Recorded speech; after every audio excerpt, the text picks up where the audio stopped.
ఆంధ్రప్రదేశ్లో మత రాజకీయాలకు సంబంధించి కొంతమంది యొక్క పవన్ కళ్యాణ్ గారిని విమర్శించడం కావచ్చు, ఇదంతా చర్చనీయాంశంగా మారింది. ఇటీవల ఒక పాస్టర్ అయ్యి ఉండి పవన్ కళ్యాణ్ తల నరికేస్తాం అనే విధంగా వివాదాస్పదమైన వ్యాఖ్యలు చేయడం, ఇవన్నీ కూడా ఏ రకంగా అర్థం చేసుకోవాలో మరిన్ని విషయాలు తెలుసుకోవడానికి మనతో ఉన్నారు సీనియర్ జర్నలిస్ట్ డాక్టర్ కనకదుర్గ గౌర్లమణి గారు. నమస్కారం. నమస్తే అండి.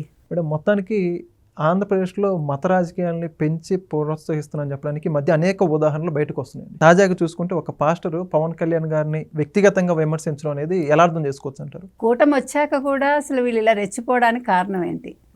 వీళ్ళ వెనకాల ఎవరున్నారు? మనం ఏం జగన్మోహన్ రెడ్డి ఉన్నారని మనం అంటలేదు, కానీ వైసీపీ వాళ్ళు ఎవరున్నారు అది తెలియాలి. ఎందుకంటే ఇది చిన్న విషయం కాదు. ఒక సనాతన ధర్మం మీద మాట్లాడితే, సనాతన ధర్మం అనే పేరు చెప్తే ఏదో తల్లిని చెల్లిని అన్నట్టుగా అని మిమ్మల్ని తల నరికేస్తాను అని అన్నాడంటే ఒక పాస్టరు, రప్పరప్ప అనేది ఎంతలా పనిచేస్తోంది ఆ స్లోగన్. ఇది చాలా ఆలోచించాలండి. ఇక్కడ కోనసీమ జిల్లా మురమళ్ళ పక్కన అనుకుంటా కదా, అక్కడ ఒక గ్రామం, అతని పేరు యాక్చువల్గా అసలు పేరు చంటి దొర, ఏదో కెనడీ అని మార్చుకున్నాడు, ఏదో ముందు కూడా ఇంకేదో పేరుంది ఆయనకి. అంటే ఇంత ధైర్యం ఎలా వచ్చింది? ఇంకొకటి ఏంటంటే, అసలు ఇతను ఎప్పటి నుంచి పాస్టర్గా ఉన్నారు, పాస్టర్గా ఉండడానికి ఈయనకి ఏం అర్హతలు ఉన్నాయి, అసలు ఏం చర్చ నిర్వహిస్తున్నారు ఈయన అంటే? ఇప్పుడు మీరు ప్రవీణ్ గుర్తున్నాడు మీకు, పగడాల ప్రవీణ్.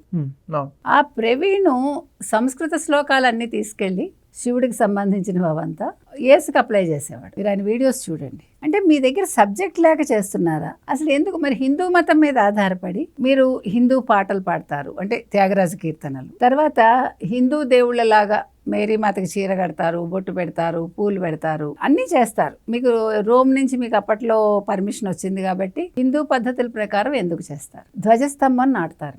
అసలు మీరు హిందువులు ఏ రకంగా చేస్తారో అలా చేయడానికి మీకు ఆ శ్లోకాలు తెలియదు, అసలు ఎందుకు చేస్తారనే విషయం తెలియదు. తర్వాత మీకు ఆ మధ్యకాలంలో గుర్తుంటే ఒక 10 ఏళ్ల క్రితం ఏమో వీళ్ళని తీసుకెళ్ళి నీళ్ళలో ముంచడం, అంటే బ్రాహ్మణులు అలా చేస్తారు కాబట్టి మనకు అర్థం కావట్లేదు ఎందుకు ఇట్లా చేస్తున్నారు మీరు. ఇప్పుడు మీకు బైబిల్ కనుక చదివితే, నేను చిన్నప్పుడు బైబిల్ చదివా, నీ పొరుగువాడిని నీ వలే ప్రేమించు, మంచి సూక్తులు చెప్తారు బైబిల్లో, జీసస్ చెప్పినా ఎవరు చెప్పినా మనకు తెలుసు.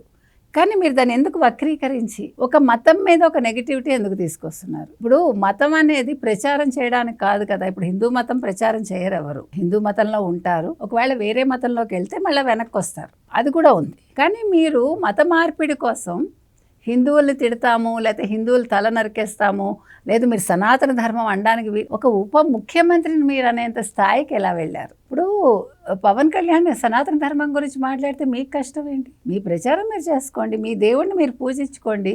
ఇప్పుడు మీ దేవుడిని పూజించకూడదని ఎవరన్నా అన్నారా? ఇప్పుడు ప్రజలు ఏమంటున్నారంటే, అసలు అక్కడ చర్చి ఎట్లా కట్టాడు ఆయన, ఆ చర్చి అనుమతి తీసుకుని కట్టాడా లేదా, దాని మీద కూడా ఎంక్వైరీ చేయమంటారు.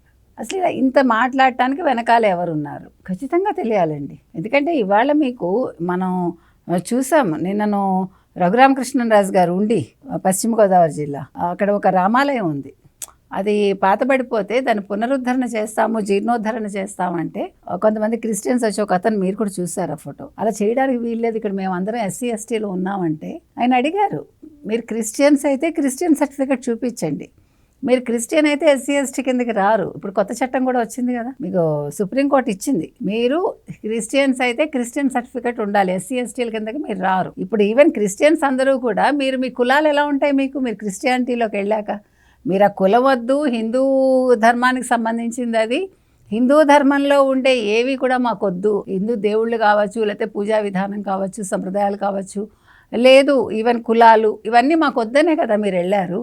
మళ్ళీ మీ కులం ఎక్కడి నుంచి వస్తుంది? అసలు క్రిస్టియన్స్ అంటే క్రిస్టియన్స్, అవునా? ముస్లిమ్స్ కూడా అంతే, దూదేకుల వాళ్ళు రకరకాలు ఉంటారు, ఖాన్స్ ఇవన్నీ ఉంటాయి కదా. హౌ ఇట్ ఈస్ పాసిబుల్ మనకు అర్థం కాదు. కాబట్టి రఘురామకృష్ణరాజు గారు నిలదీయడం జరిగింది.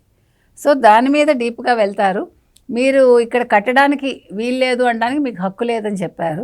తర్వాత రాజశేఖర్ రెడ్డి వచ్చాక ఆయన హయాంలో మొదలైంది చర్చిల నిర్మాణం. ఇవాళ ఆంధ్రప్రదేశ్లో 7,000కు పైచిలకు చర్చిలు ఉన్నాయి. ఎలా వచ్చాయి ఇన్ని చర్చిలు? ఎందుకు వచ్చాయి? ఎవరు ఫండింగ్ చేస్తున్నారు?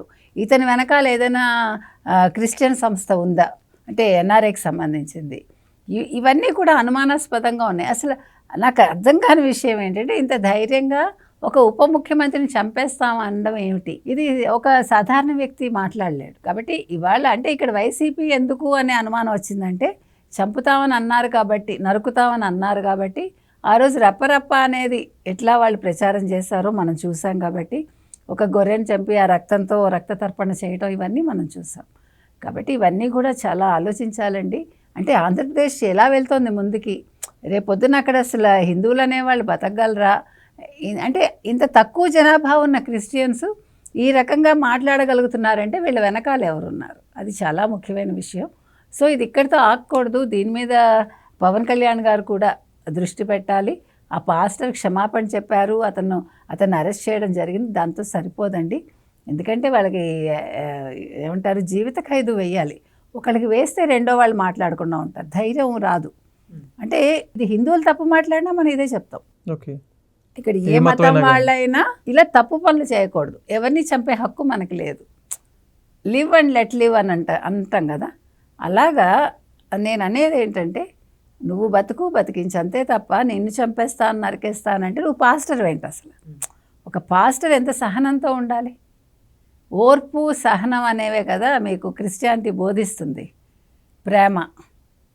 ప్రేమను పంచమంటుంది. అవి కాకుండా ఇలా ఉన్నారంటే మీరు ఒక పాస్టర్గా పనికిరారు.